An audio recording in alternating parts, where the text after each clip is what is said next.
Listo. Entonces, buenas noches, espero todas y todos se encuentren súper bien. Soy David Alejandro Pérez, estudiante de séptimo semestre, y el día de hoy les voy a hablar acerca de tuberculosis meningia. Entonces, bueno, aquí tenemos la tabla de contenido donde enumeramos entonces los ítems que vamos a hablar el día de hoy.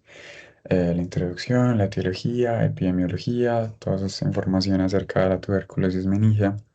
Manifestaciones clínicas, complicaciones, diagnóstico, tratamiento, pronóstico y unas breves conclusiones. Entonces, entonces definamos como tal qué es la tuberculosis. La tuberculosis es una enfermedad bacteriana que va a afectar usualmente al pulmón o el árbol traceo bronquial, ¿cierto? Y esta tuberculosis además puede afectar cualquier otro órgano. Por ejemplo, puede ser los riñones, puede ser la piel, puede ser los huesos y en el caso del día de hoy, de nuestro tema, de las meninges, ¿cierto? Entonces, como tal, tenemos que las meninges van a ser esas capas que van a rodear el sistema nervioso central y que podríamos decirlo así como que suspenden en un manto o en una capa protectora de líquido cefalorraquídeo las estructuras, ¿cierto? Entonces ahí incluimos la dura madre, la aracnoides y la pia madre.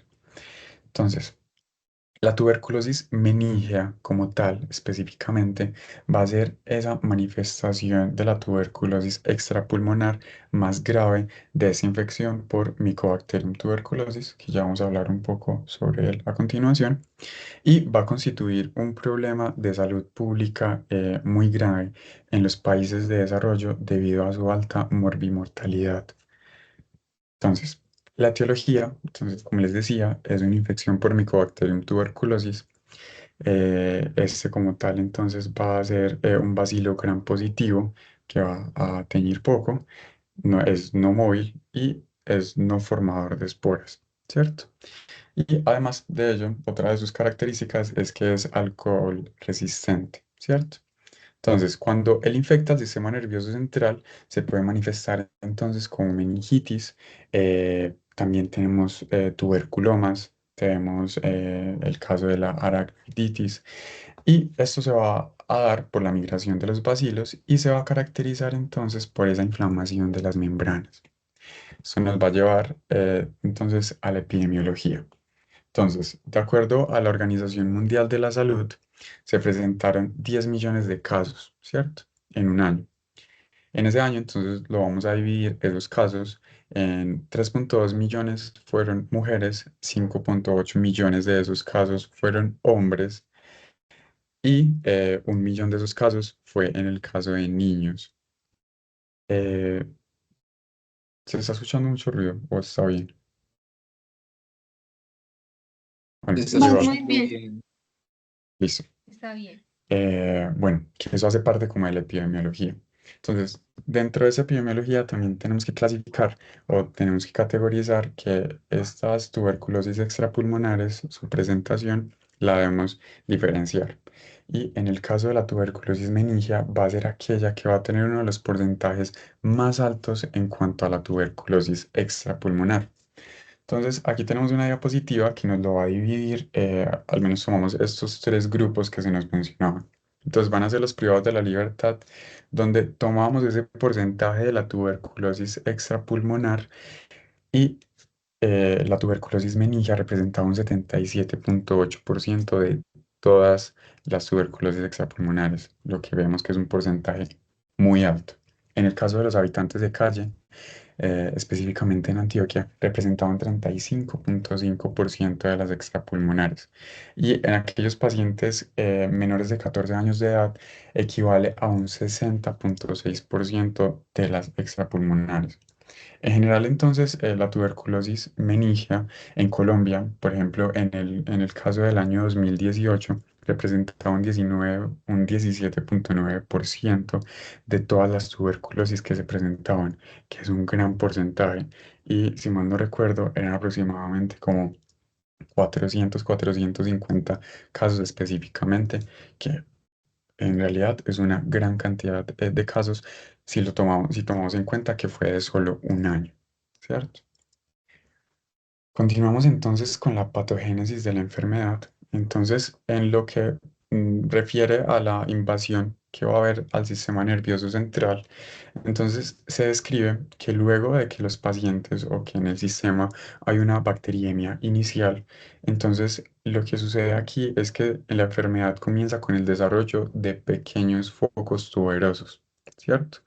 Estos focos tuberosos, tuberculosos, van a ser ubicados obviamente en el cerebro y la infección del espacio subaracnoideo va a ser posterior a la ruptura de estos focos, ¿cierto?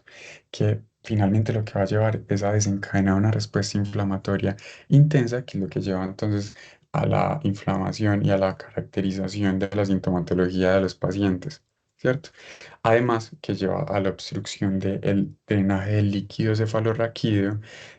También vamos a ver que se forman granulomas e incluso también se nos mencionaba que produce endarteritis obliterante, ¿cierto?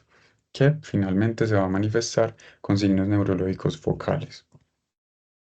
Entonces, hablando sobre las manifestaciones clínicas, eh, el cuadro suele ser precedido por un periodo de síntomas constitucionales, que va a ser el típico cuadro de tuberculosis, que es muy inespecífico y que son síntomas que son, pues, que pueden llegar a ser muy variables y que pueden estar en cualquier otra patología. Entonces, estos dentro de los síntomas más frecuentes vamos a tener entonces la cefalea, en un 50 o un 80%, la fiebre en un 60 o un 95%, la rigidez cervical en un 40-80%, vómito, alteraciones del estado de conciencia que se va a presentar hasta en un 40-80% de los pacientes. Y cuando tenemos etapas más avanzadas de la enfermedad, es frecuente que haya un compromiso de los pares craneales. Los que nos especificaban eran el 6 en un 30-40, a un 30-40%, el 3 en un 5-15% y el 7 en un 10 a un 20%. Van a haber otras manifestaciones neurológicas que pueden ser inusuales, como en el caso de los desórdenes de movimiento, que pueden ser causados por infartos de los ganglios basales, ¿cierto? Donde pueden estar acompañados, por ejemplo, de corea, de balismo y de mioclonus. Los metabólicos, se nos mencionaba la hiponatremia en cuanto a la afección espinal, la paraplegia, que incluso la vamos a poder asociar con el estado de conciencia de los pacientes. Y, por ejemplo, en el caso de esta hiponatremia, entonces lo que se mencionaba era que era causada por el síndrome de la secreción inadecuada de hormona antidiurética y que se iba a presentar hasta en un 40-50% de los pacientes que cursaran con tuberculosis meningia. En cuanto a la sintomatología y la presentación de los pacientes, entonces tenemos unos criterios para clasificar la gravedad de la tuberculosis meningia. Entonces, en el grado uno vamos a, y bueno, el punto fundamental en este va a ser el estado de conciencia del paciente con la escala de Glasgow. Entonces, un paciente consciente con escala de Glasgow de 15 que no cursa con déficit neurológico focal, lo vamos a clasificar como un grado uno.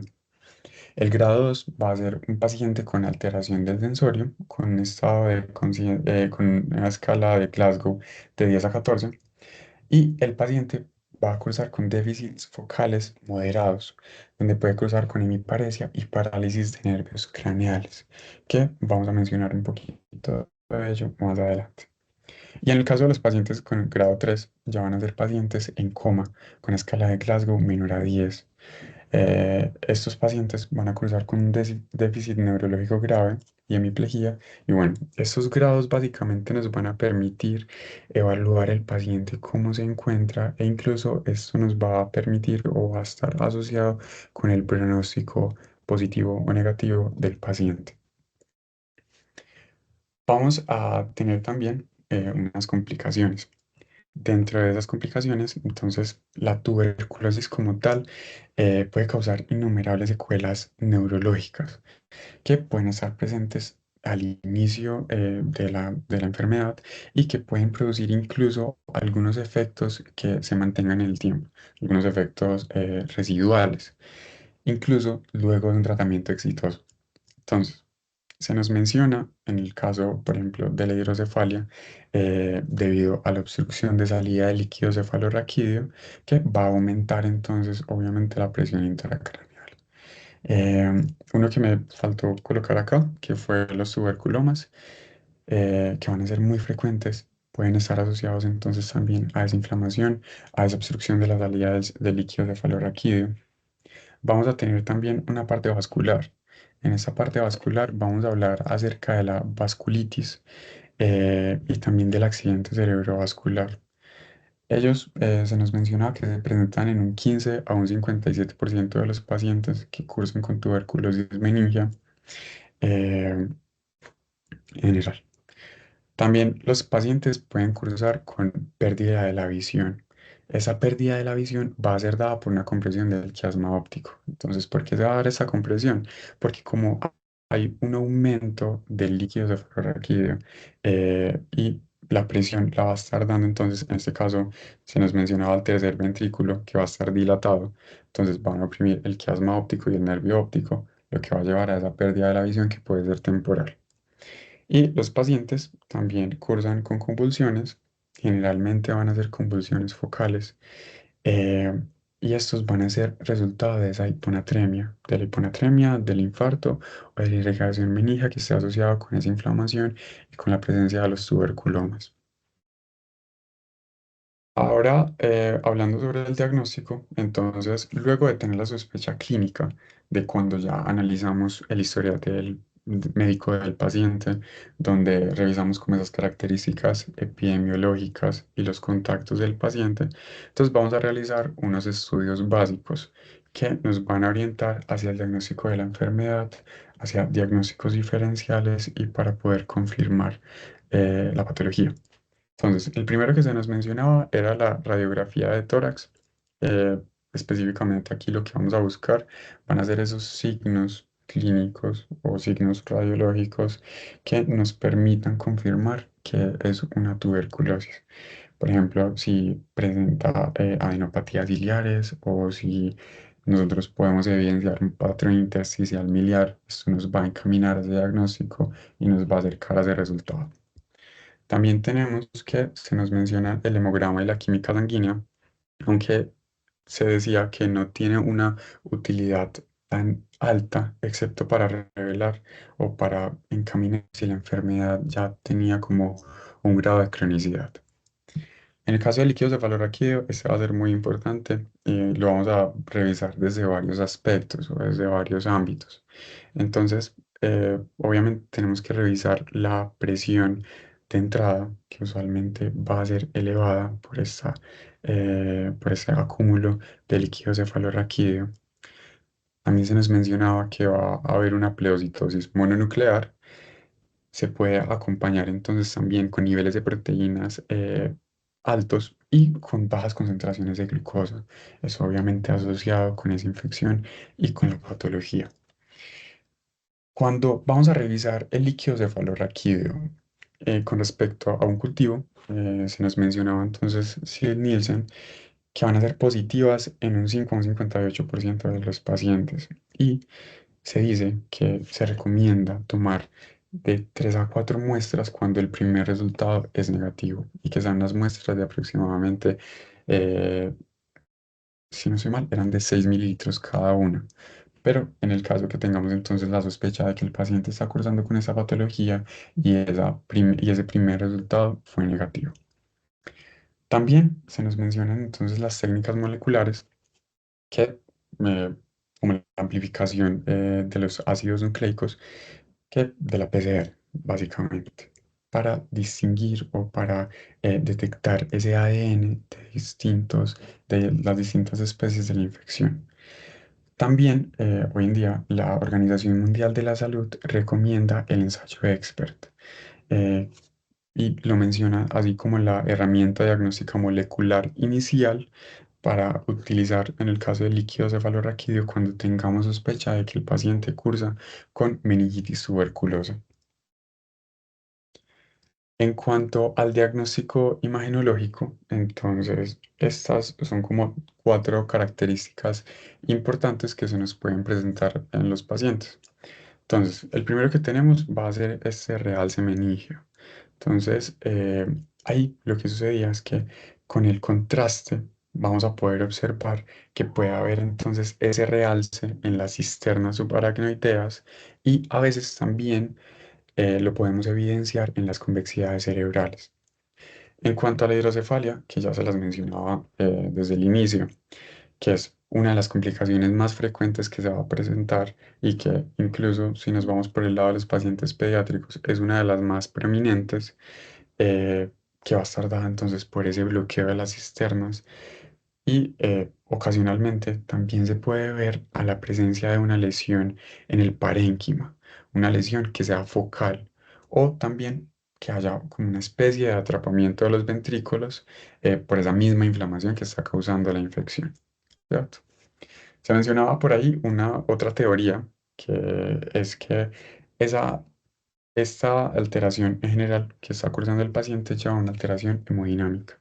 Entonces, la alteración hemodinámica va a conllevar entonces a que ese proceso inflamatorio restrinja la pulsatilidad de las arterias, lo que lleva entonces a este desbalance hemodinámico. Tenemos también los infartos. Los infartos específicamente van a estar dados entonces por eventos trombóticos y también por la presencia de oclusiones, ¿cierto? Esto va a estar causado entonces por ese proceso inflamatorio de la pared arterial.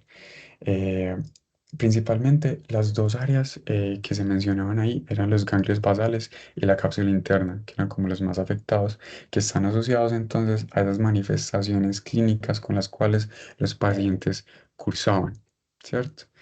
Y aquí como un dato asociado con estos infartos era que la secuencia FLAIR nos ayudaba a distinguir si el infarto era un infarto reciente o un infarto eh, pues, antiguo.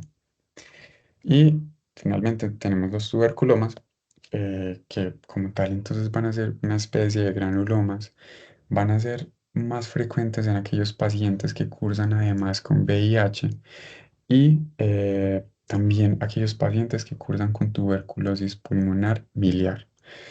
La localización principal de estos tuberculomas, pues obviamente va a estar en el encéfalo y va a ser principalmente en el lóbulo parietal y en el lóbulo frontal, que ahorita una de las imágenes nos va a mostrar una alteración específicamente en esos lóbulos. También en esos espacios que son transversales a las meninges, entonces el espacio de paracriteo y pues claramente también la médula espinal, que van a estar entonces contiguos y se va a dar la diseminación de la infección. Si nos vamos por el lado de los pacientes pediátricos o de los pacientes menores, en este caso, es que en ellos va a predominar en el área infratentorial y en comparación con los adultos, en los adultos va a ser más común en el área supratentorial. Entonces, aquí tenemos una imagen, ¿cierto? De estos diagnósticos imagenológicos. Entonces, una resonancia magnética.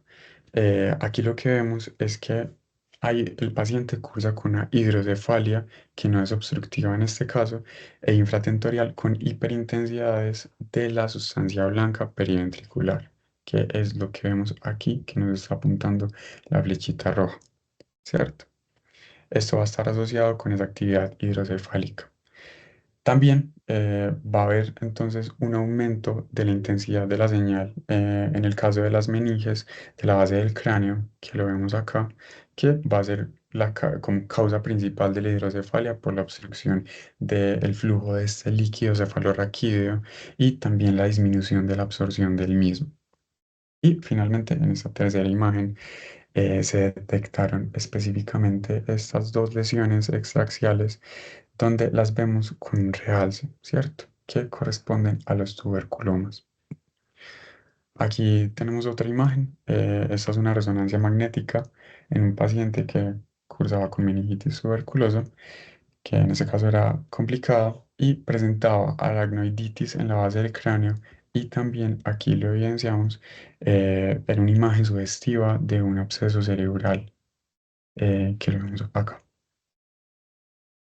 En cuanto al diagnóstico diferencial, entonces, dentro de los principales diagnósticos diferenciales vamos a encontrar la meningitis fúngica, que puede ser causada entonces por una criptococosis, por una histoplasmosis, por una blastomicosis, coccidioidomicosis, etcétera. Los pacientes también debemos saberlo diferenciar, por ejemplo, de una neurosífilis, de una infección, una toxoplasmosis del sistema nervioso central, sobre todo en esas imágenes radiológicas. Eh, También las meningitis bueno, las neoplásicas, en este caso, entonces, que pueden ser causadas por linfoma o carcinoma, y también la meningitis bacteriana, dentro de la misma categoría, entonces, de las meningitis. En cuanto al tratamiento, de una forma relativamente superficial, entonces va a estar basada en una fase inicial que va a tener una duración de 2 meses con 4 medicamentos, que va de la isoniazida, la rifampicina, la piracinamida y el etambutol. Luego va a continuarse, valga la redundancia, con una fase de continuación, que va a ser con 2 medicamentos, que va a ser la isoniazida y la rifampicina. La que se mencionaba es que se recomienda que tenga una duración de al menos 7 meses, ¿cierto? Y en el caso de los esteroides, se va a recomendar el uso en las primeras 6 a 8 semanas para todos los pacientes, independiente de la severidad de la enfermedad, donde se documentó o donde se ha evidenciado que hay una disminución en la mortalidad cuando se usa el tratamiento con esteroides para los pacientes. Obviamente el tratamiento tiene que ser enfocado e individualizado. Nosotros tenemos que ver cuáles son las características y cuál es la sintomatología que está acusando el paciente para saber por cuál lado nos vamos a ir. Por ejemplo, con la hiponatremia que los pacientes presentaban. Entonces, cuál va a ser el tratamiento específico de él. Y si él continúa con la hidrocefalia, en el caso de la restitución o la terapia de los pacientes que tengan afectaciones en los pares craneales, etcétera. Entonces, en cuanto al pronóstico, la alteración del estado de conciencia se ha descrito como uno de los factores pronósticos más importantes de la mortalidad, y también esas secuelas neurológicas en la tuberculosis meningia. Entonces, dentro de esos factores pronósticos, algo que es muy significativo en cuanto a la mortalidad va a ser esa alteración del estado de conciencia, sobre todo esos pacientes que tienen una escala de Glasgow menor de 6 puntos, ¿cierto? Que lo clasificábamos entonces en esa categoría de gravedad de la tuberculosis meningia en un grado 3, ¿cierto? Se nos mencionaba además que la hidrocefalia también es una de esas complicaciones que es muy frecuente y que es esperable en los pacientes con la tuberculosis meningia, y que va a estar correlacionada con esa progresión y con ese grado de severidad de la lesión, ¿cierto? Entonces, por ejemplo, en un estudio que se realizó en Perú, se nos mencionaba que la tasa de mortalidad de los pacientes que estaba asociado con esta hidrocefalia era de hasta un 30%. Y habían otros factores que influenciaban obviamente a que esta mortalidad aumentara, como en el caso de aquellos pacientes que tenían una edad mayor a 40 años, aquellos pacientes con infección por VIH, o ya en general que estuviera como una enfermedad avanzada y que el paciente estuviera presentando un grado 2 o 3 de la severidad de la tuberculosis meningia, con escalas de Glasgow que estuvieran menor a 14 puntos.